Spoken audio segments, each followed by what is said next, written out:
ॐ सहनाववतु सहनौ भुनक्तु सह वीर्यङ्करवावहै तेजस्विनावधीतमस्तु मा विद्विषावहै। ॐ शान्तिः शान्तिः शान्तिः। हरिः ॐ। सदाशिवसमारम्भां शङ्कराचार्यमध्यमाम् अस्मदाचार्यपर्यन्तां वन्दे गुरुपरम्पराम्। श्रुतिस्मृतिपुराणानामालयं करुणालयं नमामि भगवत्पादं शङ्करं लोकशङ्करं। शङ्करं शङ्कराचार्यं केशवं बादरायणं सूत्रभाष्यकृतौ वन्दे भगवन्तौ पुनः पुनः। ईश्वरो गुरुरात्मेति मूर्तिभेदविभागिने व्योमवद्व्याप्तदेहाय दक्षिणामूर्तये नमः। संवित स्वाध्याय का यह जो सत्र है, इसके पूर्व में जितने सत्र हुए हैं उनमें एक तो हमारा जिस प्रकार से हमने विषय लिया था कि परिदृश्यमान जो विश्व है, हमें जो अनुभव होता है जगत, वहां से शुरू किया था। उसका मूल कारण कोई परमाणु है, कोई कण है। वो कण स्वयं जड़ है, अतः उनको चलाने के लिए कोई तत्व की आवश्यकता है। उस तत्व का स्वरूप निर्धारण किया तो वह विभू तत्व है। चलाने का उसमें ज्ञान होना चाहिए, इसलिए वो चेतन विभू चेतन तत्व मानना आवश्यक होता है। यह प्रवास हमने देखा, हर एक का स्वरूप निर्धारण, उसके पीछे क्या युक्ति है, तथा यह हमें पता चला कि सामान्यतः इस विश्व को यदि विश्लेषण करें तो जिससे विश्व बना है और जो बनाता है, ऐसे दो तत्वों को मानने की आवश्यकता है। इसमें भी कई सारे पक्ष उपस्थित हुए कि किसी एक तत्व को ही मानते हैं या दोनों को मानते हैं, दोनों को नहीं मानते हैं। यह हमने इसकी आलोचना कर ली है। हर एक के अपने अपने युक्तिवाद है, ऐसा क्यों माने क्यों न माने। इसमें वेदांत का पक्ष है कि यह जो विश्व है वह केवल जो विभू तत्व है, परमात्मा है, उसकी कल्पना है।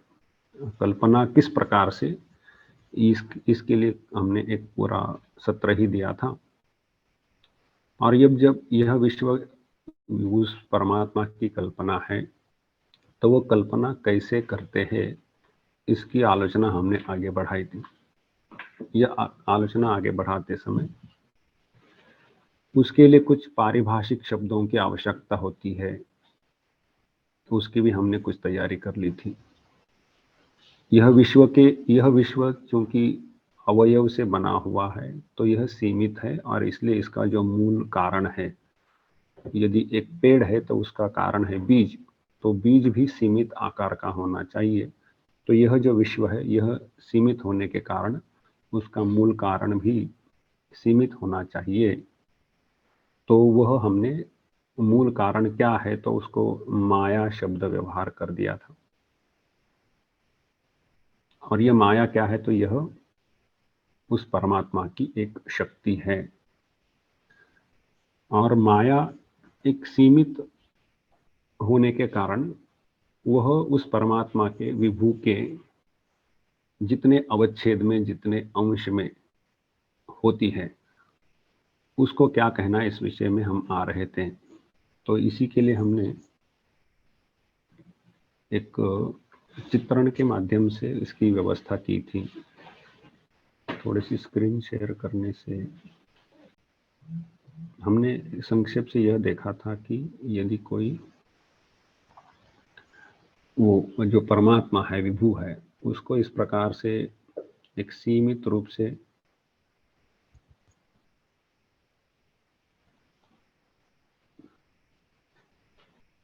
छोड़ देता है। हमने ये प्रयास किया था कि जिसका वैसे विभाग करना हमें संभव नहीं हो रहा है, लेकिन विभाग करने के लिए जिससे मदद होती है उसको हमने उपाधि बोला था। उसके लिए पिछला सत्र करीबन उसी के लिए हमने दिया था कि उपाधि किसे कहना है। और तो वह जो उपाधि है, जो कि जिस तत्व का वास्तविक हमें विभाग नहीं करना है, लेकिन केवल कल्पना शक्ति से, विचार से हमें उसको अलग करना है, इतने इतने विभाग करने हैं। तो इसके हमने कई उदाहरण भी लिए थे और उसके द्वारा देखा कि ये केवल काल्पनिक विभाग होते हैं, वास्तविक विभाग नहीं होते हैं। काल्पनिक और वास्तविक इन शब्दों के ऊपर भी ध्यान दिया था। तो यह जो विभाग करने के लिए जो मदद करती है वह उपाधि है। तो यहाँ पर ये जैसे कि पीछे में एक पूरा पेज है, तो इसको यदि थोड़ा सा जूम कर ले तो अखंड पेज है वैसे देखा जाए तो स्क्रीन की ओर, लेकिन हमने एक इतना सा एक गोलाकार एक आकृति बना ली, तो उससे हमें उस आकृति के अंदर वाला ये सोचने के लिए मदद हो रही है। लेकिन वो हमने वो पीछे वाला पेज ना काटा है ना कुछ किया है, केवल एक रेखा अंकित कर दी है, तो उससे हमें ये सहायता होती है। तो इसलिए हम इसको उपाधि कहेंगे। इस प्रकार से हमने देखा था। और जिसको ये उपाधि लगी है, जितने अंश में लगी, उसको कहेंगे उपहित। यह भी हमने देखा था। उपाधि और उपहित इन शब्दों का हमने परिचय कर लिया था। अब यह जो विभु परमात्मा है, उसके बारे में यह कैसे काम करता है, इसकी हमें थोड़ी सी आलोचना करनी थी। तो इसलिए अब हमने देखा कि जो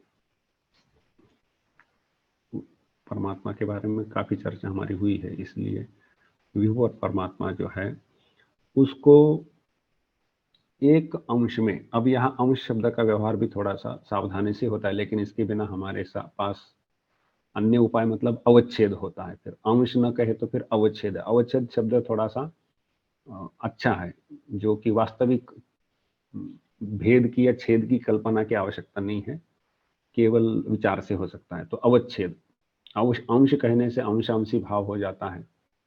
तो वह जो अवच्छेद है, वह अवच्छेद, जितने अवच्छेद में वो माया है। तो अब हमने जिस प्रकार से ये चित्र है, तो मान लीजिए पीछे में जो है पूरा परमात्मा है और इतने अंश में माया है। तो ये जो ये वृत्त जो अंकित कर दिया है, ये पूरा ही हमें थोड़ा सा शेडिंग कर देनी चाहिए उसको थोड़ा सा। तो इस प्रकार से यहाँ एक वृत्त अंकित करके उसमें एक वो बिंदु बिंदु डाल करके इसको दिखाने का प्रयास किया। तो इतना जो अंश है पूरा वृत्त भरा हुआ, मतलब परमात्मा नहीं, परमात्मा के ऊपर जो लगा हुआ है वह, उसको कहेंगे हम माया। और ये जो माया के साथ जितना अंश जुड़ा है, उसके बारे में हमने यह भी आगे देख लिया था कि माया के अंदर जितना अंश है, वह अंश उस माया में प्रतिबिंबित हो जाता है, तो उसको ईश्वर कहा जाएगा। माया में जो प्रतिबिंब है वह ईश्वर होता है। तो हमारे सामने यहाँ क्या क्या स्थिति आई थी कि समग्र परमात्मा, उसको कोई वो खंडित करके सोचने की आवश्यकता नहीं, वह परमात्मा, यह एक तत्व आया हमारे सामने। माया या प्रकृति, माया को भी प्रकृति कहा जाता है, थोड़ा सा अंतर है। तो यह माया या प्रकृति वह है, ये दूसरा तत्व है। इसकी मदद से हम उस परमात्मा का एक क्रॉस सेक्शन, अवच्छेद सोच लेते हैं, करते नहीं, केवल सोचते हैं। वह एक अवच्छेद हमारे सामने आया। उस अवच्छेद का प्रतिबिंब माया में आया। तो परमात्मा की ओर से देखा जाए तो तीन तत्वों की तीन स्थान पर चिंतन करना पड़ रहा है। परमात्मा, अवच्छेद और उस अवच्छेद का प्रतिबिंब।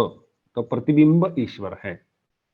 कुछ कुछ मत में प्रतिबिंब ईश्वर नहीं, वेदांत के अपने, अद्वैत वेदांत के अपनी धारा में प्रतिबिंबवाद न मानने वाला भी एक वेदांत की धारा है। उनका कहना केवल अवच्छेद ही ईश्वर को मानना चाहिए। खैर वो तो विस्तार उधर चला जाएगा। तो ये प्रतिबिंब सामान्यतः अधिकतर चलता है। तो प्रतिबिंब है, वह है ईश्वर।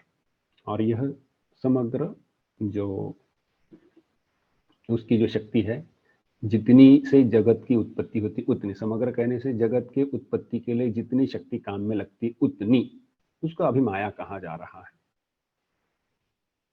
तो अब यहाँ पर परमात्मा, ईश्वर और माया, ऐसे तीन तत्व है। और यदि आपको वो क्या है कि बिंब और प्रतिबिंब ऐसे शब्द है, दर्पण के सामने हम यदि खड़े हो जाए तो हम है बिंब, और दर्पण में हमारा दिखने वाला जो चित्र है वो हुआ प्रतिबिंब।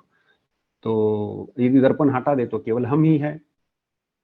तो उसी प्रकार केवल तत्व, बिंब, प्रतिबिंब और माया। तो हम यहाँ पर जो बिंब है उसको अभी उसको विचार में लेने की अभी आवश्यकता नहीं। तो हम अभी ईश्वर और माया इनको लेते हैं और यहाँ से आगे बढ़ते हैं। यह जो माया है, यह यदि जितनी इस विश्व को विश्व की सृष्टि में काम में लगाई जाती है या जिससे होता है इस समस्त का कार्य, उसके छोटे छोटे अंशों की कल्पना करनी है। जैसे एक, क्योंकि वो माया है तो उसके इतने अंश कल्पना कर लीजिए, एक एक एक एक अंश को सोचते हैं, कितने सारे हो सकते हैं। तो जब यह माया का एक छोटा अंश हम सोचेंगे तो उसको अज्ञान या अविद्या कहा जाएगा। माया और अविद्या में थोड़ा सा अंतर है। तो यह जो एक छोटा सा अंश माना जाएगा माया का, उसको अविद्या या अज्ञान या व्यष्टि शब्द व्यवहार होता है। व्यष्टि शब्द मतलब व्यष्टि और समष्टि दो शब्द वेदांत में बहुत आते हैं। जब मान लीजिए कि हमारे पास 10 फल है, तो 10 फलों को मिलाकर सोचे तो वह समष्टि है, कलेक्टिव। और यदि एक ही फल को सोचे 10 में से उठा करके तो वह व्यष्टि है, इंडिविजुअल। तो व्यष्टि समष्टि ऐसे शब्दों का व्यवहार होता है। एक वन है तो वन क्या है, तो वृक्षों की समष्टि, यह है वन। और एक एक वृक्ष है व्यष्टि। तो इस प्रकार से ये सोचा जा सकता है, व्यष्टि और समष्टि शब्दों को समझा जा सकता है। तो इन अज्ञानों की या अविद्याओं की समष्टि है माया, और माया के अंदर एक एक व्यष्टि अज्ञान या व्यष्टि अविद्या है। तो यह यहाँ पर पारिभाषिक शब्द और विभाग है। अब यह जो माया है वो कैसी है, तो इस विषय में इसकी थोड़ी सी जानकारी लेना आवश्यक है कि माया या अविद्या के विषय में वेदांत का क्या मत है। क्योंकि वह जब तक स्पष्ट नहीं होता है तो, क्योंकि यहाँ पर ही सब आकर के रुकता है। यही से वेदांत अन्य दर्शनों से या अन्य विभागों से अलग हो जाता है और इधर ही सभी आक्षेप आ जाते हैं। तो यह जो माया है उसको, जैसे कि हमने देखा कि यदि विभु है, वो परमात्मा है, उसकी उत्पत्ति विनाश की कोई संभावना नहीं है। न बनेगा न विनाश होगा। बनता वही है जिसके अवयव होते हैं। अवयवों को जोड़ना ही बनना है। नहीं से हाँ में नहीं आता है, अभाव से भाव में कोई भी पदार्थ नहीं आता है। गीता में बोला है, ना सतो विद्यते भावः ना भावो विद्यते सतः। जो कभी भी नहीं है वो कभी भाव उसका नहीं होता है, और जिसका भाव है उसका कभी भी अभाव नहीं होगा। होने वाले पदार्थ का अभाव नहीं होगा, जो नहीं है वो कभी भी आता नहीं है। और तो इस प्रकार से अभाव से उत्पत्ति, ऐसा कभी भी कोई भी पक्ष नहीं है। लेकिन कुछ कुछ दर्शनों के है ऐसे कहने के, तो वो खैर उनका अपना। अब यहाँ पर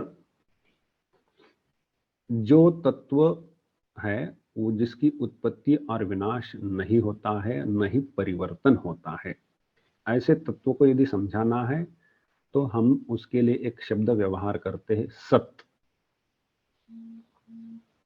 सत शब्द का अर्थ लेना चाहिए कि किसी भी काल में जिसका कोई परिवर्तन नहीं होता है। त्रिकाल अबाधित, 3 काल में वो अबाधित है, परिवर्तन में। बाध होना मतलब, जैसे कि बाध शब्द का एक थोड़ा सा अर्थ यूं देख सकते हैं कि वो जो रज्जु सर्प का उदाहरण लिया जाता है।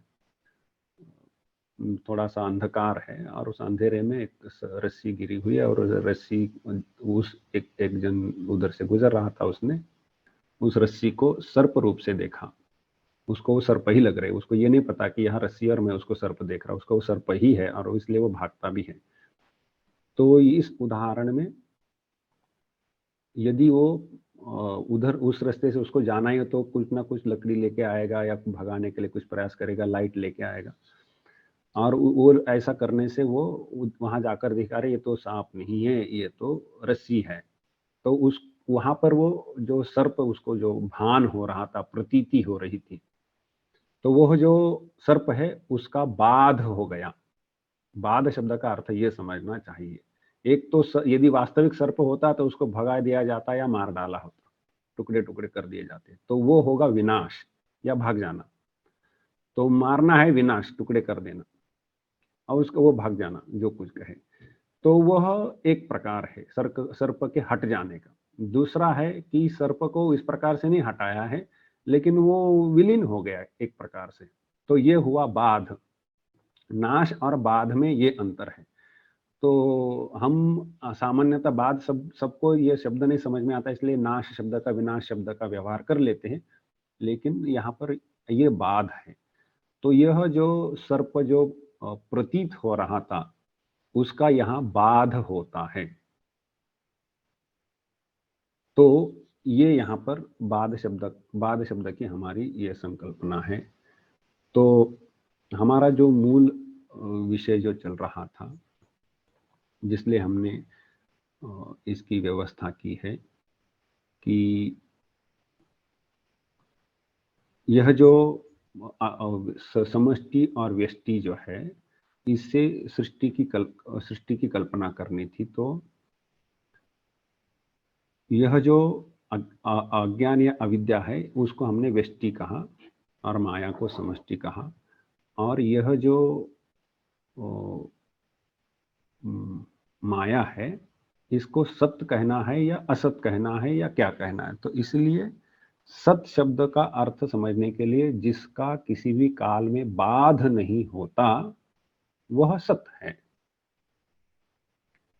ऐसा है, बाध नहीं होता, त्रिकाला बाधित, किसी भी काल में बाध नहीं होता।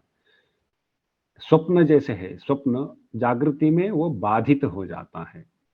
हम स्वप्नों को ऐसा नहीं करते कि भाई सपना देख रहे थे, तो जैसे हम कोई खेल खेल रहे थे टेबल पर, कैरम वारम या चेस, ऐसा कुछ खेल रहे थे, अब हमें कहीं जाना है तो उसको हमने समेट के रख दिया।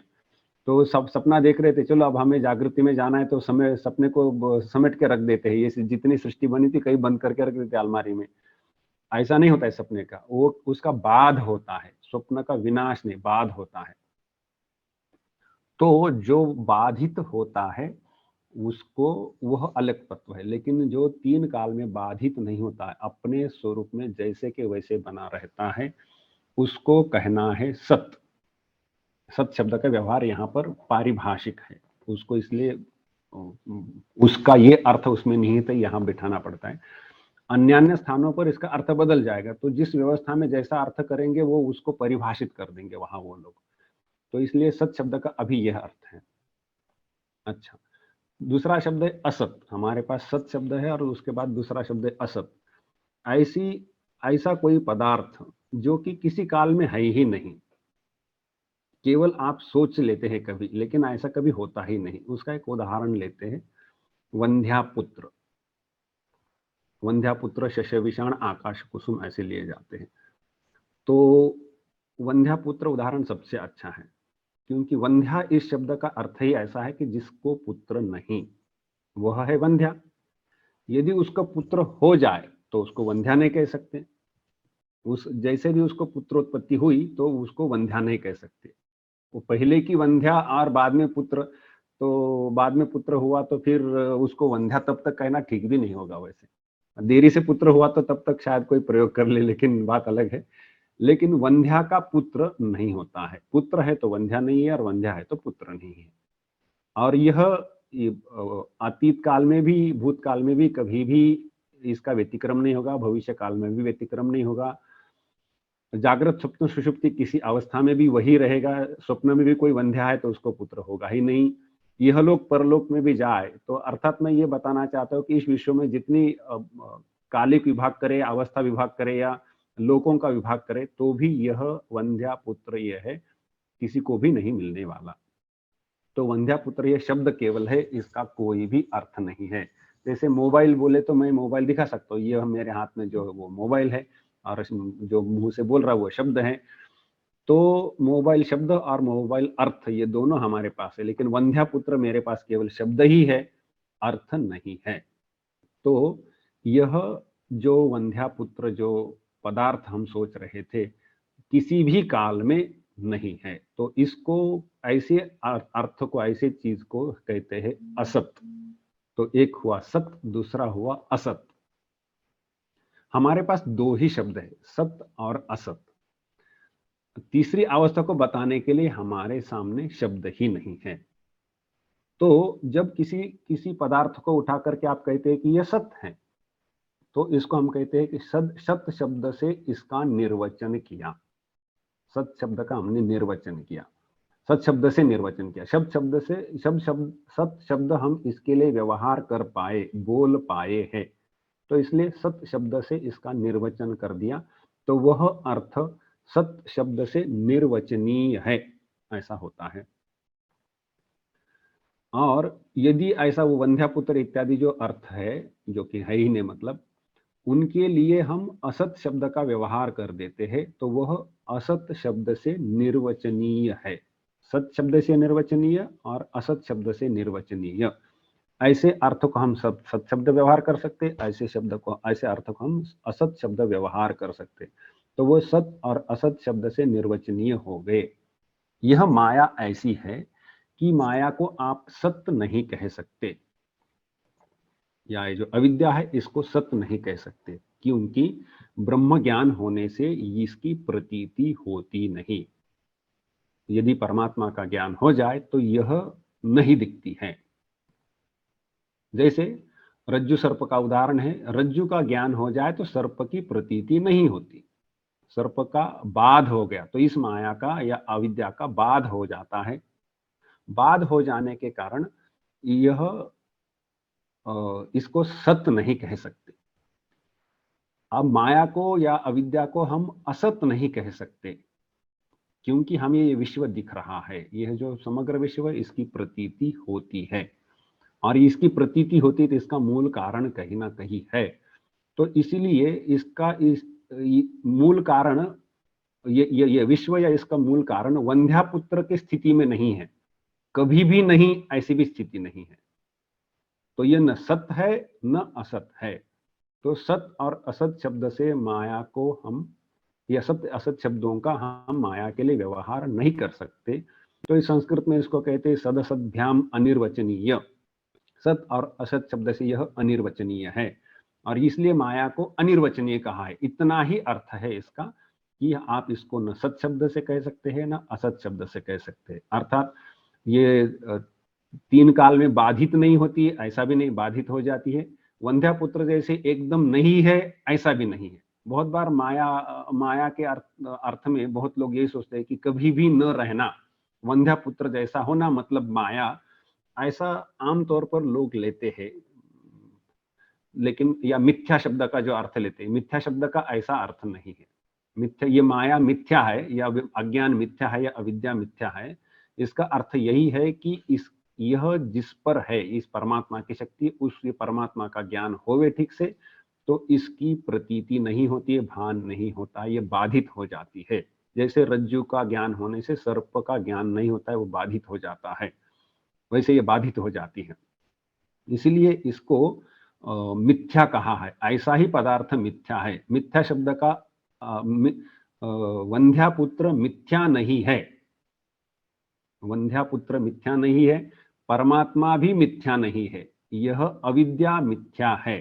क्योंकि यह एकदम नहीं, ऐसा भी नहीं, और बाध नहीं होता, ऐसा भी नहीं, इसका बाध भी हो जाता है और है भी। ऐसे पदार्थ को मिथ्या बोला गया है। तो यह, और ये ऐसा नहीं कि मतलब जैसे वंध्यापुत्र जो वैसे जैसे जैसे अभाव है, ऐसी नहीं है।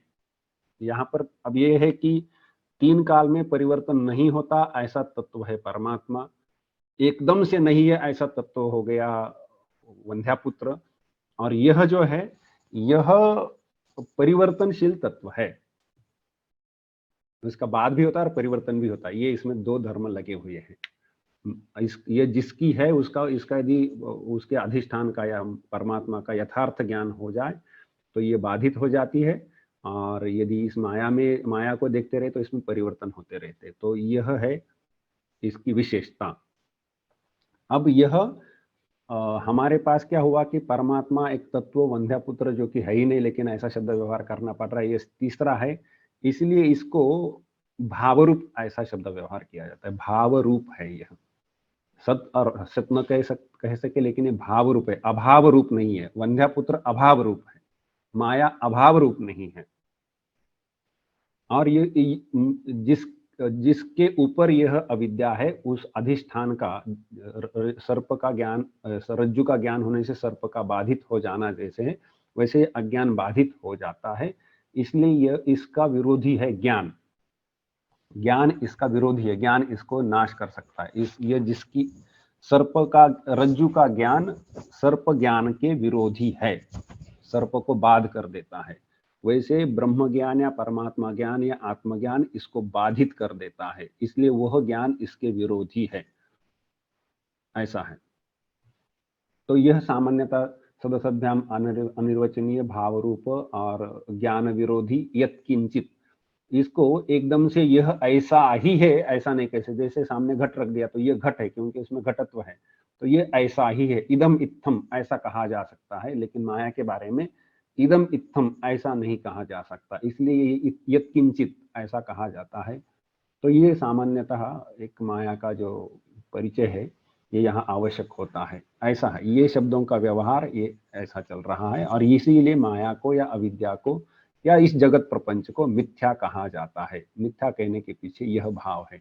इसको न सत कह सकते न असत कह सकते, अधिष्ठान ज्ञान से बाधित हो जाता है। स्वप्न है वह मिथ्या होता है, क्योंकि जागृति का ज्ञान, जागृति में आ जाने से स्वप्न का बाध हो जाता है। स्वप्न एकदम नहीं है, स्वप्न वंध्यापुत्र भी नहीं है और नित्य भी नहीं है, इसलिए उसको हम मिथ्या कहेंगे। रज्जु के ऊपर दिखने वाला जो सर्प है उसको हम मिथ्या कहेंगे। वो एकदम नहीं होता ऐसी बात नहीं है, नहीं तो दिखा कैसे, और वह उसका बाध नहीं होता ऐसे में वो बाधित भी हो जाता है। तो ऐसे स्थिति में हम उसको मिथ्या कहेंगे। और एक यहाँ पर विशेष ध्यान रखने वाली बात यह है कि वो जो सर्प है रज्जु पर दिखने वाला, रज्जु न हो तो सर्प नहीं दिखता है। बिना अधिष्ठान या आधार के सर्प नहीं दिखता है, यह बहुत महत्वपूर्ण है। वहां पर हाथी बैठा हुआ और सर्प देखा ऐसा भी नहीं होता है, उसके भी कुछ साम्य की आवश्यकता होती है। तो इस प्रकार से यहाँ ये जो रज्जु जो है रस्सी, वह अधिष्ठान या आधार है जिसके ऊपर यह सर्प दिखता है। ऐसा अधिष्ठानहीन भास कभी भी नहीं होता। यह महत्वपूर्ण विषय इसलिए है कि बौद्ध धर्म या बौद्ध दर्शन जो है वो उनका यह कहना है कि अधिष्ठानहीन भास होता है। यह जो जगत है इसका मूल कुछ नहीं है, केवल दिखता है। तो यह अधिष्ठानहीन भास है, लेकिन अधिष्ठानहीन भास कभी भी नहीं होता। आपको वो मरुमरीचिका, मिराज जिसको कहते हैं अंग्रेजी में, मृगजल, वह भी अधिष्ठान पर ही होता है, बिना अधिष्ठान के भास नहीं होता। इसीलिए जो रज्जु के ऊपर सर्प देखना है तो रज्जु रूप अधिष्ठान की आवश्यकता है। और जो बिना अधिष्ठान के भास होना या बिना अधिष्ठान के सृष्टि होना, यह मतलब नथिंग टू समथिंग वाले हो जाते हैं। कुछ भी नहीं फिर भी कुछ हो गया, नथिंग टू समथिंग। तो यह तो कोई युक्ति से या किसी भी ओर से वो ठीक नहीं बैठता है, लेकिन उसका एक समय उन्होंने प्रतिपादन किया था, ठहर तो नहीं पाए इसी कारण।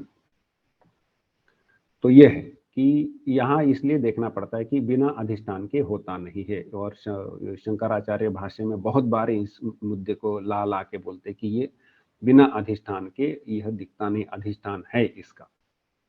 खैर, अब हमने माया का या अविद्या या अज्ञान का परिचय कर लिया। यह जो अज्ञान है या अविद्या है, यहां से आगे सृष्टि होना शुरू हो जाता है। ये जो माया है वो आई नहीं है या बनी नहीं है, या ये जो अज्ञान अविद्या है वो बने नहीं है, यह पक्ष ध्यान में रखें। यह ईश्वर की शक्ति है। अच्छा, इसमें अब यहाँ चूंकि हमने यहाँ से आगे जो सृष्टि होनी, सब जड़ पदार्थों की सृष्टि होनी, यहाँ तक कि अविद्या को भी जड़ ही बोला गया है। यहाँ एक प्रश्न उपस्थित हो सकता है कि ईश्वर तो चेतन है और उसकी ये शक्ति है, तो उसकी शक्ति जड़ है, मतलब ऐसे कैसे होगा?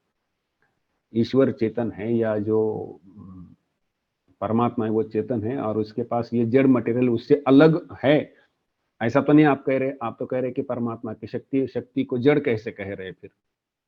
ये यहाँ प्रश्न उपस्थित हो सकता है। उसके लिए एक उदाहरण लिया जा सकता है कि वो रज्जु सर्प का ही उदाहरण यहाँ काम में आएगा। ऐसा उस उदाहरण को ऐसे परिप्रेक्ष्य में देखिए कि वो जो जहाँ वो मंद अंधकार है वहाँ वो रस्सी गिरी हुई है और एक ओर से एक व्यक्ति जा रहा है और दूसरी ओर से दूसरा व्यक्ति आ रहा है। अब यह जो पहला व्यक्ति है उसकी ओर से देखे तो उसको सर्प दिख रहा है और दूसरी ओर से जो आ रहा है उसको वो रस्सी ही दिख रही है। एक ही रस्सी, एक जन को वहां सर्प प्रतीति हो रही है और दूसरे को रस्सी की प्रतीति हो रही है। अब यह जो माया है इसको जड़ देखना किसको हो रहा है? ये जो परमात्मा है इसकी जो माया है उसको जड़, या ये जगत जो दिख रहा है जड़ माया बोली है, उससे सृष्ट जो जगत है वह किसको प्रतीत हो रहा है? तो जो पहला जो व्यक्ति जिसने रस्सी पर सर्प देख लिया उसको ये दिख रहा है। जिसने इसको पार कर लिया उधर से जो आ रहा है उसको नहीं दिख रहा है। ये इसमें देखने वाले के दृष्टि के कारण, उसकी अवस्था के कारण उसको सर्प की प्रतीति हो रही है। वैसे इस विश्व की प्रतीति बद्ध को हो रही है, मुक्त को नहीं होती है, या परमात्मा को इसकी प्रतीति नहीं होती है। उधर से यदि देखे जो मुक्त है जिसने पार कर लिया है उसको ये ऐसा नहीं दिखता जैसा हम जो बंधन में इसके अंदर से उसको सोच रहे हैं उनको लगता है। तो एक ही रस्सी, एक को सर्प दिखती है और एक को रस्सी दिखती है। तो जो बद्ध है उसके लिए वो सर्प है और जो मुक्त है उसके लिए रस्सी है।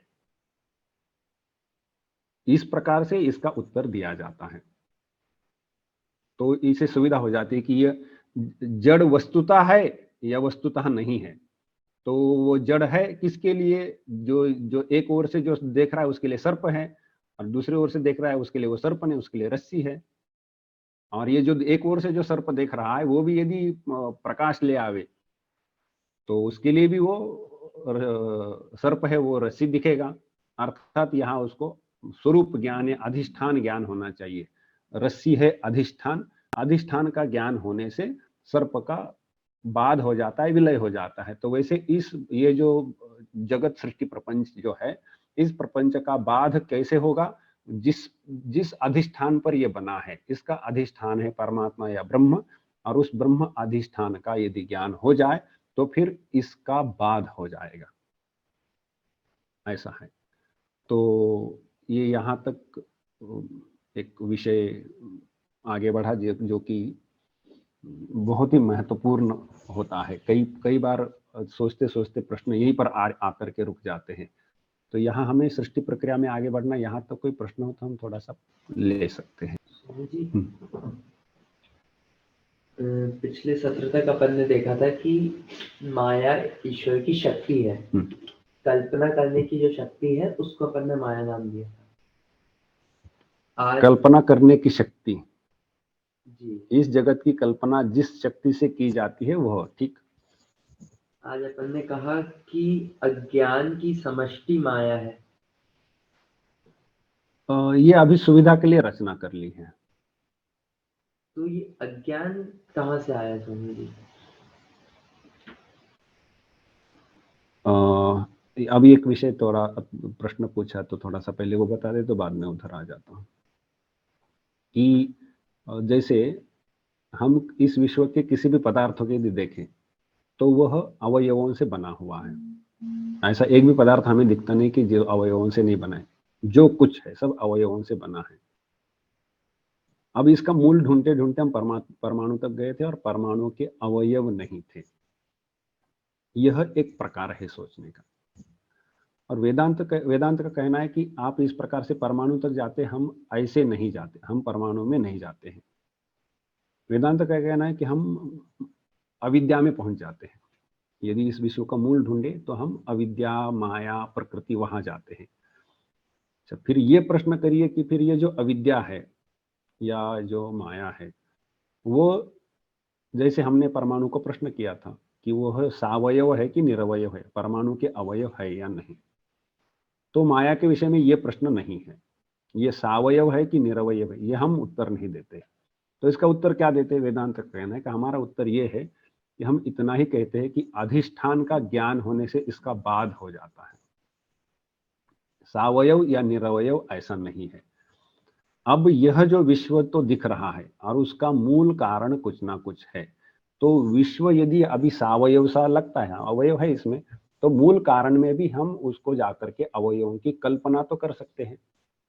इस विश्व के अवयव दिखते हैं हमें, तो इसका जो मूल कारण है, जैसे वृक्ष है, वृक्ष के पत्र, पुष्प, शाखा सब तो उसके अवयव है, तो उसको अंकुर में भी देखे तो भी अवयव मिलते हैं, बीज में जाए तो ये ऐसे वाले अवयव नहीं, लेकिन बीज में तो अवयव है ही। तो इसी वैसे इस विश्व का जो मूल है वो माया है, उसके अवयव हम सोच सकते हैं। तो इसके अवयव यदि सोचे तो आप उसको सामग्रिक रूप से सोचे तो समष्टि कह दीजिए माया, यदि अवयवों की ओर से सोचे तो एक एक अवयव को फिर उसको अविद्या कहे। तो ये केवल कल्पना से विभाग मात्र। आप दीवार देखें या ईंटें देखें, आप ईंटों से बनी दीवार है कहे तो फिर आप ईंटों को एक अलग अलग देख रहे हैं। यदि आपने दीवार ही देख ली तो किस ओर से देख रहे हैं ऐसा ही उसमें केवल है। तो सुविधा के लिए सोचना है या देखने की दृष्टि मात्र है, और क्या। अज्ञान आया कहाँ से, ऐसा कुछ नहीं। अज्ञान या हाँ, वो तो पहले भी बोल दिया कि वो आया ऐसा नहीं है, उसकी उत्पत्ति नहीं बोली गई है, ये अनादि है। क्या है कि उत्पत्ति मानने के लिए कई सारी समस्याएं हैं कि उसके लिए पहले काल लाना पड़ेगा, उत्पत्ति के पहले काल आना होगा, क्योंकि इस समय उत्पन्न हुआ, बिना काल के उत्पत्ति सोची ही नहीं जा सकती। तो उसके पहले ये लाओ कि परमात्मा है और फिर काल है, वो लाकर बिठाना पड़ेगा, और इस काल के चलते इस समय उत्पत्ति हुई, तो काल तत्व आना होगा। तो ये ऐसा नहीं, काल माया के अंदर है, माया के बाहर काल नहीं है। माया कल्पित देश काल कलना, माया से देश काल इत्यादि जो कुछ है उसकी कल्पना है। ईश्वर के कल्पना में यह काल इत्यादि बने हैं, काल में यह नहीं बने हैं, कल्पना में यह बना हुआ है। इस समय कल्पना की ऐसा नहीं हो सकता, क्योंकि समय हो तो उस समय कल्पना ये होगा, ठीक है ना।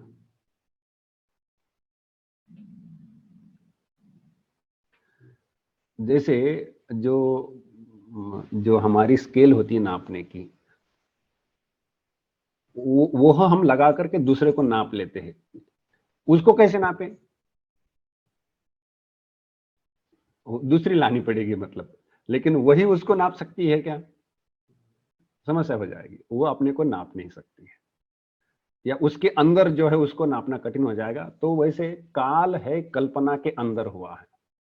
तो इसीलिए किस समय, यह प्रश्न करते समय आपके प्रश्न में ये मान्यता आ जाती है कि कल ये सृष्टि का क्रम है और इस क्रम में इस समय हुआ, तो मतलब समय पहले से एक जोड़ के रखा है कोई तत्व। तो समय हम प्रश्न करेंगे कि फिर समय क्या है ये बताइए, क्योंकि आपने समय एक आपकी मान्यता में बिठा लिया है, तो समय ही पक्का ही नहीं किया है, तो आपका समय का प्रश्न भी मतलब बिना सोचे ही कर लिया ऐसा हो जाता है। या ये सामान्यता मान्यता होती है कि समय की कल्पना है हमें, इस समय की मान्यता को लेकर हम वहां प्रश्न कर दिए, तो वहां समय ही नहीं। जैसे हमें ये दिन रात या पक्ष, मास, संवत्सर इत्यादि होते हैं, आप ये हमारे पृथ्वी के इतने वलय के बाहर चले जाइए, ये सब बदल जाएगा। तो यहाँ काल की कल्पना हमारे मन में जैसे प्रभाव करती है, वैसा प्रभाव वहां नहीं होगा। तो ये काल की बात है ना। इसी से जुड़ा हुआ स्वामी जी एक और प्रश्न है कि अधिष्ठान के ज्ञान से माया का बाद हो जाएगा। जब अधिष्ठान ही सत्य है तो फिर वो आए क्यों? वही है, मतलब प्रश्न वही है।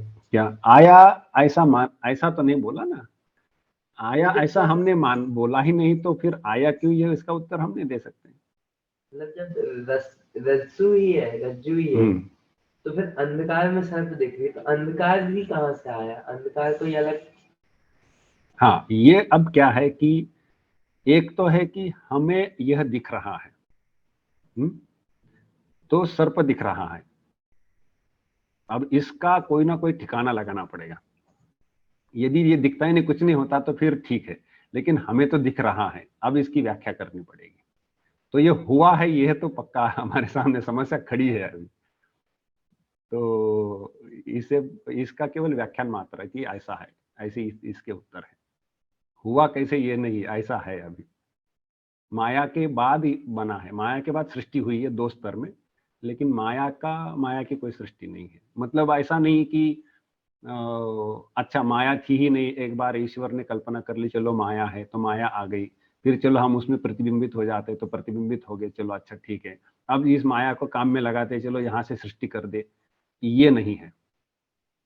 माया है, अब सृष्टि हो गई आगे, लेकिन माया की भी कल्पना कर ली ऐसा नहीं। माया की कल्पना करने से क्या होगा कि माया काल्पनिक हो जाएगी ईश्वर की ओर से, परमात्मा की ओर से। तो वैसा नहीं, उसकी अपनी निजी शक्ति है। वो उस शक्ति को जो बद्ध है वो ऐसा देखता है, और जो मुक्त है वैसा देखता है।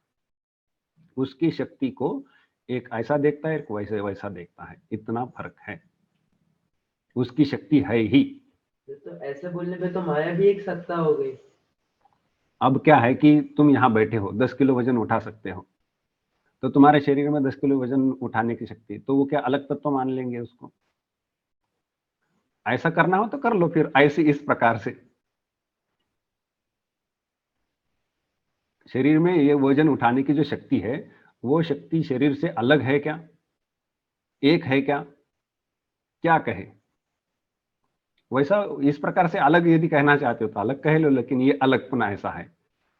ऐसा नहीं कि मतलब तुम वहां बैठे हो, मैं यहाँ बैठा हूं, तुम्हारा शरीर इस शरीर से अलग है, ऐसी तो शक्ति अलग नहीं है। उठा के बाहर रखी, चलो अभी पहन लेते हैं और 10 किलो वजन उठा लेते हैं, ऐसा नहीं है ना। तो वैसे उसकी शक्ति है, तो इसलिए उससे वो अभिन्न है। परमात्मा से उसकी शक्ति अभिन्न है। उसको देखने के नजरिए से, उसके वो जो जिस भूमिका से देख रहा है, उसमें वो देखने वाले की समस्या है, वो परमात्मा की समस्या नहीं। और परमात्मा को इससे कुछ नहीं होता है, उसकी अपनी शक्ति है। जैसे सांप के मुंह में विष होता है, उसको कुछ नहीं करता है, जैसे वो शक्ति उसको कुछ नहीं करती है। तो देखने वाला भी तो परमात्मा ही है ना। देखने वाला परमात्मा, अब यही प्रश्न हमें ठीक करना है कि कौन देख रहा है। वो क्या है कि अनादि बंधन है, इसीलिए उसने किस दिन देखा, ये उत्तर हम नहीं देते हैं। ये जो देखना है अनादि चल रहा है, क्योंकि देख रहे हैं अभी हम, तो इसलिए उसने फिर कैसे देखा ऐसा, ये तो फिर यही प्रश्न हो जाता है कि कब शुरू हुआ वो। मतलब उसने एक समय देखा नहीं था, फिर वो एक दिन उसने देखा और फंस गया। तो फिर उसी प्रश्न में चले जाते हैं, अनादि से अनादि या सादि। तो सादि से ये समाधान नहीं, ये अनादि है, क्योंकि अभी फंसे हुए हैं। कहीं ना कहीं जाकर के प्रश्न उधर ही मुड़ जाता है कि परमात्मा ही तो फंसा कैसे। तो परमात्मा है तो फंसा कैसे, ये कहने के समय यह मन में कहीं ना कहीं भावना है कि एक समय फंसा नहीं था और एक समय फंसा। तो फिर यही कि सृष्टि कहाँ से शुरू हुई, वही प्रश्न। फिर काल, और ये उसी में घूम जाता है वो। लेकिन ये प्रश्न सताता जरूर है कि वो था तो फंसा कैसे। ठीक। और उपस्थित जो इनमें से, या फिर विषय को आगे बढ़ाते, समय तो थोड़ा है लेकिन कर लेते हैं। ठीक है, फिर से एक बार स्क्रीन शेयर कर लेते हैं।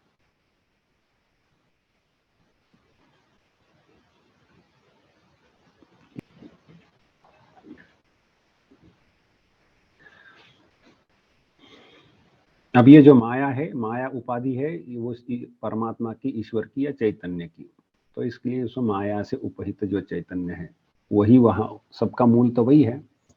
तो चैतन्य के न होने से ये कुछ प्रक्रिया नहीं होगी, इसलिए हम इसको ऐसा कहते हैं कि चैतन्य के होने से होती है, तो चैतन्य से होती है। तो माया से उपहित जो चैतन्य है वहां से अब यह सृष्टि प्रक्रिया आरंभ होती। इसके पहले कुछ भी उत्पन्न नहीं हुआ, न बना है। इस अभी यह पहला उत्पत्ति का क्रम है। तो वहां से आकाश, आकाश से वायु क्रम है, आकाश से वायु, वायु से अग्नि, अग्नि से जल और जल से पृथ्वी, ऐसा है। यूं नहीं कि ये 5 पैरेलल उत्पन्न हो गए समांतर रूप से, आकाश हो गया फिर वायु अलग से हो गया फिर ये 5 अलग अलग से उत्पन्न हुए, ऐसा नहीं। आकाश से वायु, वायु से अग्नि, अग्नि से जल, जल से पृथ्वी, ऐसा है।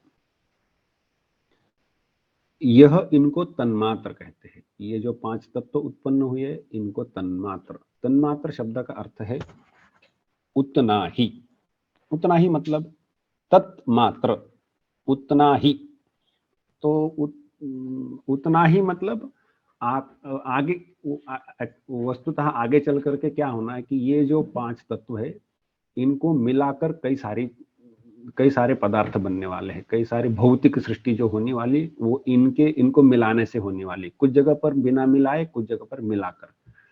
तो ये जो मिलाकर जो बनने वाले हैं उसमें क्या है कि मिलाकर बने वाले तत्वों में इनके अंश मिले हुए हैं, लेकिन आकाश, यहाँ का जो आकाश है वह आकाश, उसमें कुछ भी और मिला नहीं है।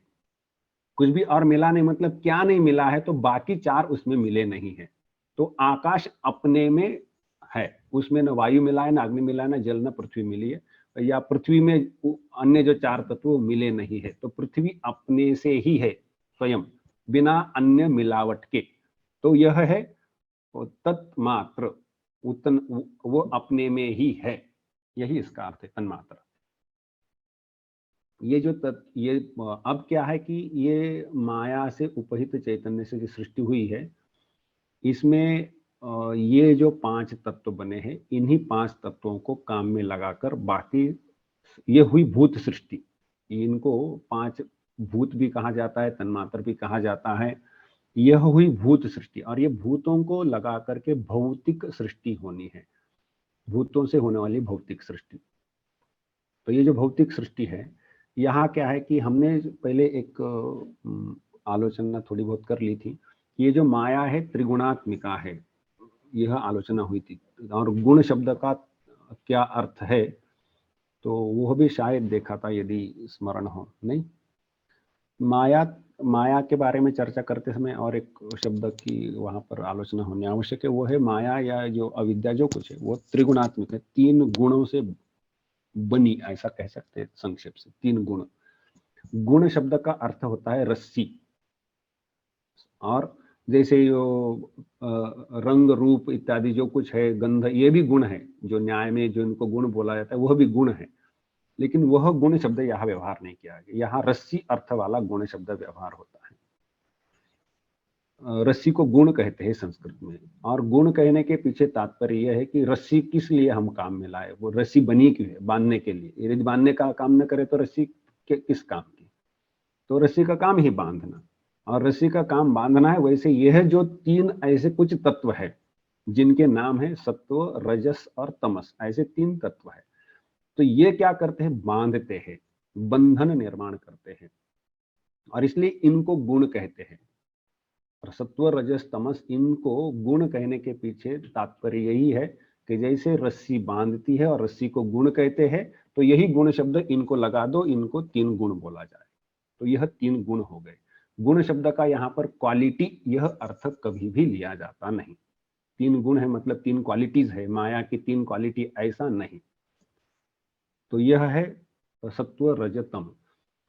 इनकी अपनी अपनी विशेषता है। सत्वगुण है वह ज्ञान की प्रक्रिया में मदद करता है, निर्मल होता है, प्रकाशक होता है। प्रकाशक मतलब ज्ञान होने में वो विरोध नहीं करता है, मदद करता है।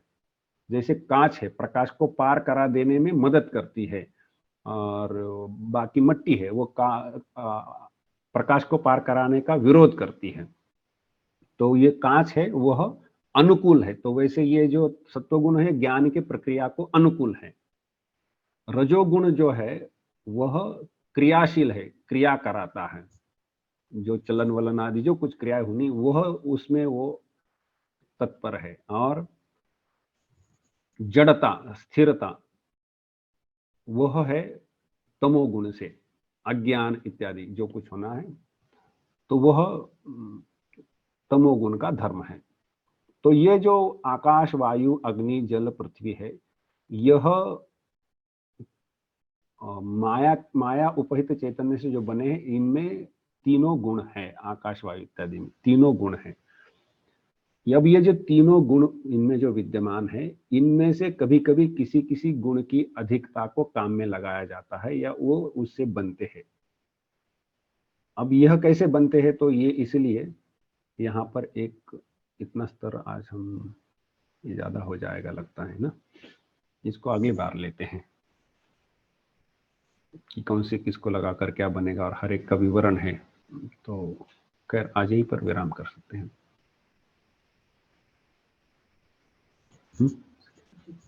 ओम शांति शांति शांति। हरि ओम तत्सत।